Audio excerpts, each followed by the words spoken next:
Hello hi welcome नमस्ते, मेरा नाम ऋतिक और आज हम फिर से बात करने वाले हैं एक और इंटरेस्टिंग कंसेप्ट के ऊपर। तो ये वीडियो सेमेस्टर 6 के उन बच्चों के लिए मोस्ट इंपोर्टेंट होने वाली है जिनके पास सब्जेक्ट है इंडियन ग्रोथ एंड डेवलपमेंट। तो चलिए शुरू करते हैं आज की वीडियो को। और आज हम बात करेंगे लेसन नंबर 4 के एक और इंपोर्टेंट कंसेप्ट के बारे में, यानी कि न्यू इंडस्ट्रियलाइजेशन पॉलिसी क्या थी, ठीक है, और उससे क्या क्या इंपैक्ट रहे वो हम डिस्कस करेंगे आज की वीडियो के अंदर। इस कंप्लीट सीरीज के नोट्स भी ऑलरेडी प्रिपेयर हो चुके हैं with important question answer PDF. जिन बच्चों को नोट्स परचेज करने हैं वो इस नंबर पे जाए 9667836336, यहाँ पे जाके व्हाट्सएप के नोट्स भी ले सकते हैं। अब हम चालू करते हैं आज का कंसेप्ट। तो अगर बात समझे कि न्यू इंडस्ट्रियलाइजेशन पॉलिसी जैसे कि है हमारा concept impact of new economic policy या फिर new industrialisation policy on Indian industry, तो हम सब जानते हैं कि स्टार्टिंग स्टेज में जब हम टाइम पीरियड की बात करते हैं तो पॉलिसी कुछ इस तरीके से बदली गई हमारी कंट्री के अंदर। सबसे पहले पॉलिसी 1948 की, फिर आई 1956 की, फिर मेन आई 1991 की, जिसके बारे में आज की हम वीडियो में बात करने वाले हैं।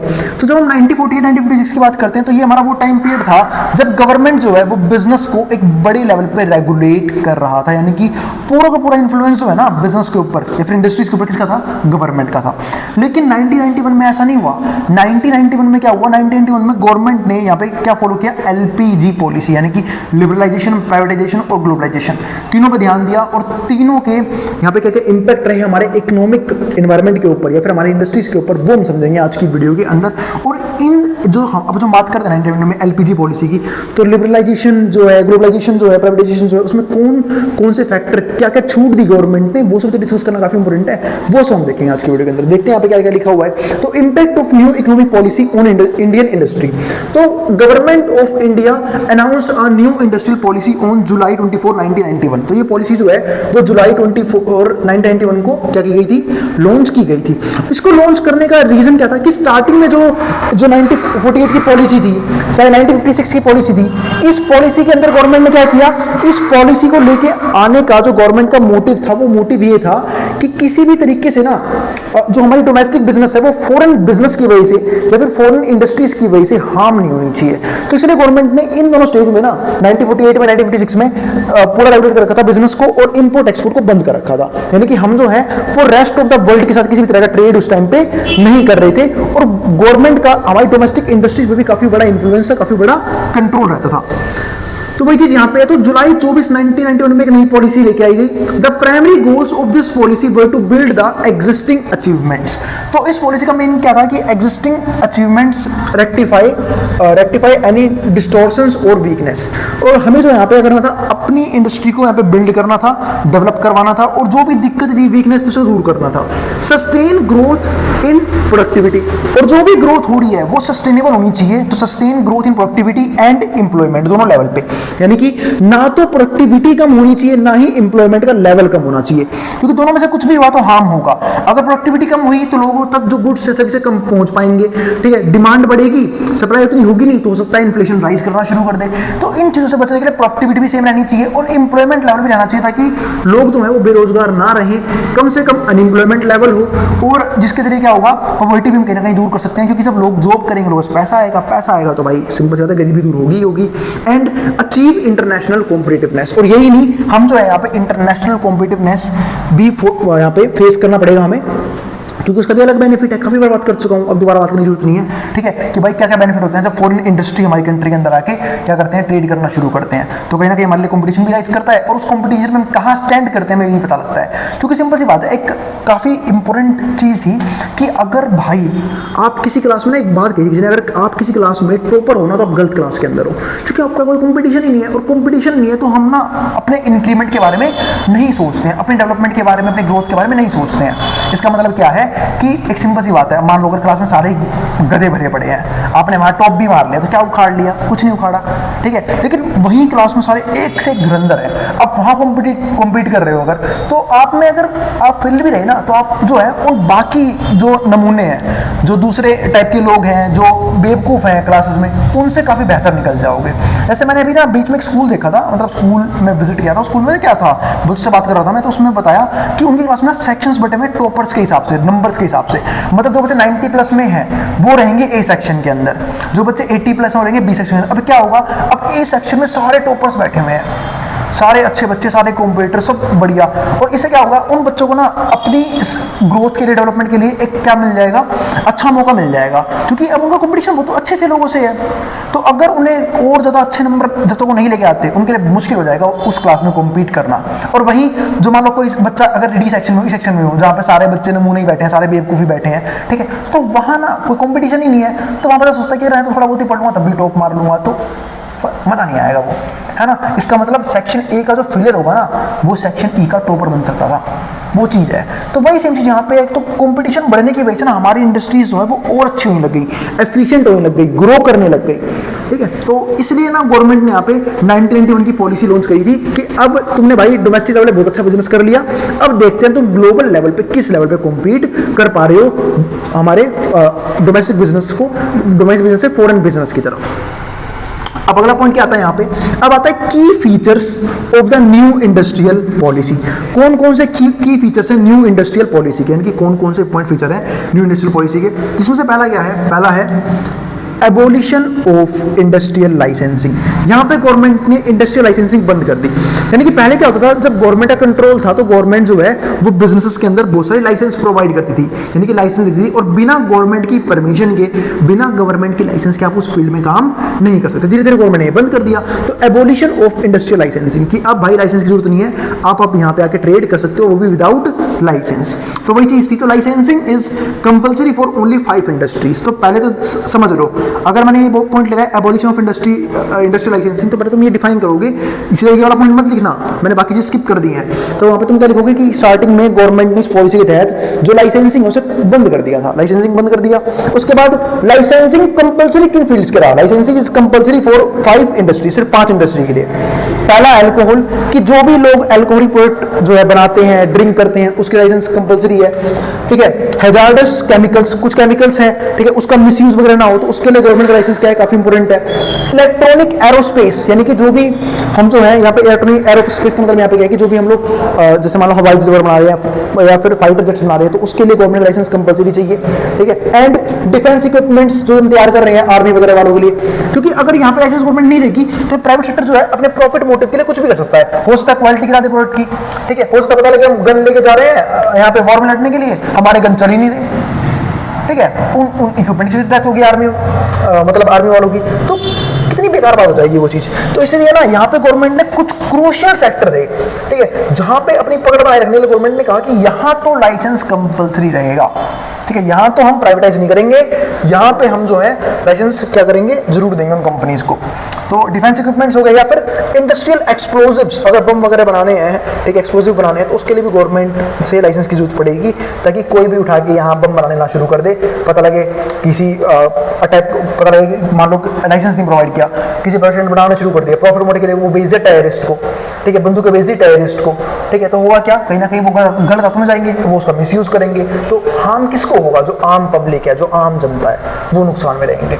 तो इन चीजों की वजह से क्रूशियल सेक्टर है ना, वहां पे गवर्नमेंट ने कहा कि भाई इन 5 सेक्टर पे तो तुम्हें लाइसेंस लेना ही पड़ेगा, वो भी हमसे बिना परमिशन के, तुम यहाँ पे तो किसी भी तरह का जो प्रोडक्शन है वो नहीं कर पाओगे। फिर क्या आता है दूसरा पॉइंट, पब्लिक सेक्टर रिफॉर्म्स। अरे पब्लिक सेक्टर रिफॉर्म्स क्या है भाई, पब्लिक सेक्टर का मतलब क्या है, गवर्नमेंट सेक्टर में किस तरह के रिफॉर्म्स आए, ठीक है। तो पहली बात तो अब गवर्नमेंट लगी थी गवर्नमेंट सेक्टर कम करने में, कि हम अब करेंगे चीजों को प्राइवेटाइज, अब गवर्नमेंट सेक्टर रहेंगे ना के बराबर, तो वही चीज यहाँ पे है। तो on May 9, 2001 the government opened up arms and ammunition. अब गवर्नमेंट ने क्या ओपन किया, arms and ammunition sector to private participation, ताकि क्या किया जा सके, प्राइवेट पार्टिसिपेशन किया जा सके। And leaving only 3 industry reserve, और सिर्फ 3 इंडस्ट्री छोड़ दी।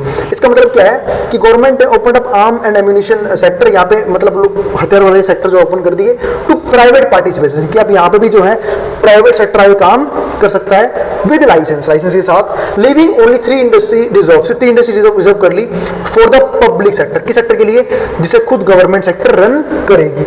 इसके अलावा this shift reflects the government's intention to invite greater private sector participation. और गवर्नमेंट ऐसा क्यों करी थी, क्योंकि गवर्नमेंट को पता लग गया था कि गवर्नमेंट जो है वो बिजनेस को अच्छे तरीके से रन नहीं कर पा रही है, एफिशिएंट तरीके से रन नहीं कर पा रही है, ना इसमें ग्रोथ हो रही है, ना ही डेवलपमेंट कर पा रही है उसका। तो गवर्नमेंट ने क्या कि अब जो है चीजों को प्राइवेटाइज कर देते हैं, प्राइवेट सेक्टर जो है वो काम किसके लिए करता है, प्रॉफिट मोटिव के लिए, वो कहीं ना कहीं इस बिजनेस को अच्छी तरीके से पक्का चला पाएंगे। तो यहाँ पे गवर्नमेंट की इंटेंशन साफ थी कि वो क्या कर रही थी, ग्रेटर प्राइवेट सेक्टर पार्टिसिपेशन, की ज्यादा से ज्यादा प्राइवेट सेक्टर पार्टिसिपेशन होनी चाहिए, कंपटीशन राइज करे in crucial areas of the economy, खासकर इकोनॉमी के क्रूशियल एरिया में, ताकि वहां पे डेवलपमेंट अच्छे तरीके से हो, क्योंकि बिना प्राइवेट सेक्टर के इंडस्ट्रीज का डेवलप होना क्या हो गया था, काफी मुश्किल हो गया था।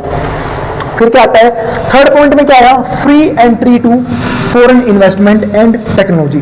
कि पहले क्या था कि पहले एक टाइम था, एक टाइम पीरियड कि जब स्टार्टिंग लेवल पे अगर किसी भी पर्सन को, किसी भी बिजनेसमैन को, ठीक है, यहाँ पे किसी भी तरह की फॉरेन मशीनरी यूज करनी है, फॉरेन इक्विपमेंट यूज करनी है, तो परमिशन लेनी पड़ती थी गवर्नमेंट से, कि पहले परमिशन लो, बाद में आप लेके आओगे। यानी कि अगर आपको फॉरेन से पैसा मंगाना है, फॉरेन से कोई मशीन मंगानी है, फॉरेन से कोई इक्विपमेंट मंगवाना है, तो पहले गवर्नमेंट से परमिशन लोगे तब आप मंगवा पाओगे। लेकिन अब गवर्नमेंट ने छूट दे दी थी कि भाई मंगवा सकते हो आप लोग। तो वही चीज यहाँ पे है, free entry to foreign investment and technology.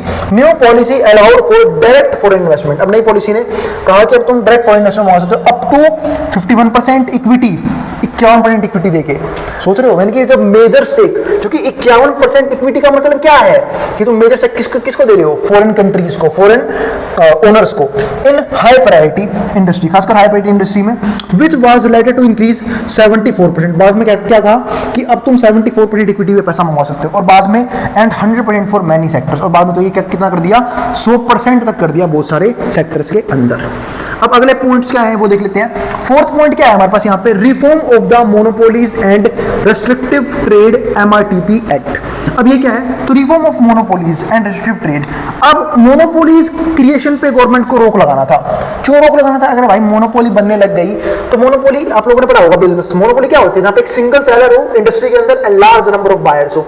जब सिंगल सेलर है तो वो चीजों को और गुड्स को अपने हिसाब से सेल करेगा, अपने प्रॉफिट को इंक्रीज करने के लिए, और प्राइस को हाई रखेगा। क्यों, क्योंकि सब पता है लोगों के पास सब्स्टिट्यूट अवेलेबल नहीं है, लोगों के पास ऑप्शंस नहीं है, जो मैं बेचूंगा लोगों को खरीदना पड़ेगा। अब सपोज करो, अब मान लो कि सपोज करो मैं ही मैथ्स पढ़ा रहा हूँ, ठीक है, सिर्फ पूरे इंडिया के अंदर मैंने अपनी मोनोपोली क्रिएट कर रखी है मैथ को लेके, जब कोई मैथ नहीं पढ़ाएगा, सपोज कर लाइसेंस ले रखा है मैंने, ठीक है। तो अब होगा क्या भाई, मैं जो भी फीस चार्ज करूंगा, ठीक है, जितना ही प्रॉफिट मैं कमाना चाहूंगा, लोगों को उतना प्राइस पे करना पड़ेगा। तो वो चीज क्या होती है, तो मोनोपोली नहीं बननी चाहिए थी। तो मोनोपोली थोड़ा सा क्या होता है, कहीं ना कहीं इकोनॉमी पे, इंडस्ट्री पे नेगेटिव इफेक्ट डालता है। तो वो चीज है। तो मोनोपोली के बारे में मैंने डीप में बात करी भी थी माइक्रो इकोनॉमिक्स में काफी बार। एंड रेस्ट्रिक्टिव ट्रेड, तो एमआरटीपी एक्ट लगाया गया। New industrial policy removed the threshold limit of assets for MRTP and dominant undertakings. तो यहाँ पे जो है ना, यहाँ पे क्या किया, रिमूव कर दिया threshold limit of assets for MRTP. यानी कि आप ये नहीं कि जितने मर्जी एसेट्स बिल्ड कर रहे हो, जितने बड़े लेवल की चीजों को बिल्ड कर रहे हो, वो चीज यहाँ पे, मतलब कहने का मतलब ये है कि किसी को भी ना यहाँ पे बिग प्लेयर बनने का मौका नहीं दिया जा रहा। क्योंकि जो बिग प्लेयर्स होते हैं इकोनॉमी के अंदर, मार्केट के अंदर, ठीक है, जो बिग इंडस्ट्रियलिस्ट हैं, वो कहीं ना कहीं पूरी इकोनॉमी को अपने हिसाब से चलाने की कोशिश करते हैं, इन्फ्लुएंस करने की कोशिश करते हैं। तो वो चीज ना यहाँ पे गवर्नमेंट ने क्या की, कंट्रोल करने की कोशिश करी कि कोई भी इतना बड़ा ना बने कि उसके इशारे पूरी की पूरी इंडस्ट्री रन करे, क्योंकि फिर वो एक तरह से मोनोपोली क्रिएट कर लेगा और वो यहाँ पे कंज्यूमर को क्या करेगा, हार्म करने की कोशिश कर सकता है, एक्सप्लॉइट कर सकता है। तो वो चीज, these firms no longer require for prior approval from the government for investment in D licensed industry. पर यहाँ पे एक बात और थी कि जो फर्म्स थी उनको अब जरूरत नहीं थी किस चीज की, किसी भी तरह के अप्रूवल लेने की गवर्नमेंट से, किसी भी तरह के इन्वेस्टमेंट, वो भी किस में, डी लाइसेंस इंडस्ट्री में। यानी कि वो इंडस्ट्री जहाँ पे डी लाइसेंस्ड है, यानी कि लाइसेंस की जरूरत ही नहीं है, तो वहां पे तुम कैसे भी क्या कर सकते हैं, अपनी फर्म जो है, मतलब अपने जो इन्वेस्टमेंट है वो लगा सकते हैं। तो वो चीज थी यहाँ पे। अगला पॉइंट क्या था हमारे पास यहाँ पे, तो द एमआरटीपी एक्ट, जो हमारा एमआरटीपी एक्ट है, which previously classified firms with assets above a certain size as MRTP firms. तो जो हमारा एमआरटीपी एक्ट है, which previously classified firms with assets above a certain size of MRTP firms, यानी कि एक हमने क्लास सेट कर दिया कि इतनी एसेट ही यहाँ पे रखी जाएगी। Was amended focus on preventing and controlling monopolistic. क्यों, ताकि हम ऊपर ही बताया ना, मोनोपोलिस्टिक फर्म वगैरह से, इंडस्ट्री से बचा सके। क्योंकि अगर एक फर्म ने सारे रिसोर्सेज कंट्रोल करने शुरू कर दिए, सारे एसेट कंट्रोल करने शुरू कर दिए, पूरी इंडस्ट्री को कंट्रोल करना शुरू कर दिया, तो वो बहुत हार्मफुल इंपैक्ट पड़ सकता है उसका। वो डिपेंड करता है कि उसे वो उस पावर को किस तरीके से यूज करता है। ठीक है, रेस्ट्रिक्टिव, इसे तो बोलते हैं कि ज्यादातर हम पोल साइंस वगैरह में पढ़ते हैं कि डिसइंटीग्रेशन ऑफ पावर काफी इंपॉर्टेंट है। अगर पावर सिर्फ एक हाथ में सिमट के रह गई तो वो उसका मिसयूज भी किया जा सकता है। Restrictive and unfair trade practices ensuring adequate consumer protection. ठीक है, अनफेयर ट्रेड प्रैक्टिसेस भी हो सकती हैं, और एंश्योरिंग एडिक्वेट कंज्यूमर प्रोटेक्शन। फिर क्या आता है लास्ट पॉइंट में, additional measures of the new economic policy. ठीक है, तो अभी हमारे पास क्या है, एडिशनल मेजर्स क्या है न्यू इकोनॉमिक पॉलिसी के, बस ये हमारा पॉइंट है, फिर हमारी वीडियो क्या हो जाएगी, फिनिश हो जाएगी, कुछ लास्ट पॉइंट रह गए हैं। तो एडिशनल मेजर क्या है न्यू इकोनॉमिक पॉलिसी, कौन कौन से एडिशनल चीजें हैं। पहला, इंडस्ट्रियल लोकेशन पॉलिसी। अब इंडस्ट्रियल लोकेशन पॉलिसी ये बोलती है कि कहाँ पे गवर्नमेंट ने लाइसेंस की जरूरत है, कहाँ मतलब किस बिजनेस में, किस इंडस्ट्री में गवर्नमेंट ने लाइसेंस की जरूरत को कंपलसरी कर रखा है, और कहाँ पे लाइसेंस लेना इंपॉर्टेंट नहीं है, यानी कि लाइसेंस्ड बिजनेस कौन से हैं और डी लाइसेंस्ड बिजनेस कौन से हैं, वो जाना काफी इंपॉर्टेंट है। वो किसका बनता है, इंडस्ट्रियल लोकेशन पॉलिसी का। दूसरा, removal of the mandatory convertibility close. ठीक है, कि भाई आप जो है यहाँ पे, अब ये removal of the mandatory convertibility, आप जो है जल्दी से चीजों को कन्वर्ट नहीं कर सकते, उसका खत्म कर दिया यहाँ पे। अब मतलब अब जो है हम बिजनेस को अपने तरीके से किसी भी तरीके से चला सकते हैं, कोई भी रेगुलेटरी बॉडी आपको पूरे तरीके से कंट्रोल करने की कोशिश नहीं करेगी, ज्यादा रेगुलेशन अब पॉलिसीज नहीं है। यानी कि गवर्नमेंट ने, मैं कह सकता हूं कि 1991 की पॉलिसी तहत ये काम अच्छा किया था कि एक तरह से गवर्नमेंट ने फ्री छोड़ दिया बिजनेसमैन को, आप अपने तरीके से डिसीजंस ले सकते हो, आप जो है वो हम पे डिपेंड नहीं हो अपने डिसीजंस के लिए। हाँ, आप अगर एनवायरनमेंट को हार्म करने की तरफ जाओगे तो वहां कहीं ना कहीं हम जो है इन्फ्लुएंस कर सकते हैं, क्योंकि कोई भी बिजनेस जो है वो यहाँ पे अलाउ नहीं करते किसी बिजनेस को कि वो हमारे एनवायरनमेंट को हार्म करे। पर एक बात हम जानते भी हैं कि आजकल वो कह रहा है कि कहीं ना कहीं बहुत से बिजनेसमैन जो है वो कहीं ना कहीं हमारे एनवायरनमेंट को हार्म कर भी रहे हैं, चाहे वो वाटर पोल्यूशन हो, एयर पोल्यूशन हो, नॉइस पोल्यूशन हो, लेकिन फिर भी गवर्नमेंट हमें कुछ नहीं कर रही है। ठीक है, सिर्फ किस चीज के लिए, क्योंकि वो हमें प्रॉफिट कमा के दे रहे हैं। तो वो चीज काफी अलग लगती है, गलत लगती है। ठीक है, क्योंकि भाई एनवायरनमेंट मोस्ट इंपोर्टेंट चीज है। तीसरा पॉइंट क्या आता है, removal of mandatory convertibility close. ये तो हो गया, मैंने दोबारा लिया वाला पॉइंट, ये छोड़ो। बैंक्स एंड फाइनेंशियल, देखो मैं डिफाइन भी किया है इसको, banks and financial institutions played a crucial role in India's industrial development. अब जो बैंक और फाइनेंशियल इंस्टीट्यूशन है वो काफी क्रूशियल रोल प्ले करते हैं इंडिया की इंडस्ट्रियल डेवलपमेंट में by imposing a mandatory convertibility clause. इसका मतलब ये है कि यहाँ पे जो बैंक्स और फाइनेंशियल इंस्टीट्यूशन है, अगर मान लो किसी बिजनेसमैन को लोन की जरूरत है तो कहाँ जाएगा, बैंक्स के पास। ट्रांजेक्शन करने तो कहाँ से करेगा, बैंक्स के थ्रू। तो बैंक्स अपने आप में क्रूशियल रोल प्ले करते हैं। यही नहीं, बड़े से बड़े बिजनेसमैन, चाहे वो अंबानी हो, अडानी साहब हो, ठीक है, कोई भी हो, ठीक है, उन्हें कहीं ना कहीं यहाँ पे लोन की जरूरत पड़ती है, और लोन के लिए किसके पास जाते हैं, जो गवर्नमेंट के बैंक्स हैं उनके पास। ठीक है, अब हमारे पास जो लास्ट पॉइंट है वो क्या है, outcomes of new industrial policy. Outcome कौन कौन से रहे। पहला, रिडक्शन ऑफ कंट्रोल। कंट्रोल तो खत्म ही हो गया। कंट्रोल किसका, गवर्नमेंट का। जो 1948 और 1956 की पॉलिसी में गवर्नमेंट का कंट्रोल था वो फुल्ली यहाँ पे फिनिश हो गया। अब सिर्फ किसका कंट्रोल है, बिजनेसमैन का, ठीक है, इंडस्ट्रियलिस्ट का कंट्रोल है। तो रिडक्शन ऑफ कंट्रोल, कंट्रोल को बहुत ही कम कर दिया। जो इन्फ्लुएंस लेवल 1948 और 56 में था ना, कि जहाँ पे भाई अगर बिजनेसमैन को छींक भी मारनी हो ना, मैं कह सकता हूँ कि गवर्नमेंट से पूछना पड़ता था उसे। ठीक है, हर छोटी मोटी चेंजेस के लिए, हर छोटी मोटी पॉलिसी के लिए उसे गवर्नमेंट से परमिशन लेनी पड़ी थी। अब वैसा नहीं था, तो ये चीज हो गई। तो रिडक्शन ऑफ कंट्रोल। दूसरा, एक्सपेंशन ऑफ मोनोपोलीज। अब जो मोनोपोलीज हैं वो जो है क्या हो गया यहाँ पे, एक्सपेंड करने, एक्सपेंशन ऑफ मोनोपोलीज, ये हो गया। ठीक है, तीसरा, प्राइवेट सेक्टर इन्वॉल्वमेंट। वो हम जानते ही हैं कि प्राइवेट सेक्टर जो है वो उसकी इन्वॉल्वमेंट बढ़ गई। अब प्राइवेट सेक्टर जो है ज्यादा परफॉर्म करने लग गया, ज्यादा इंडस्ट्रीज में वो जो है काम करने लग गया।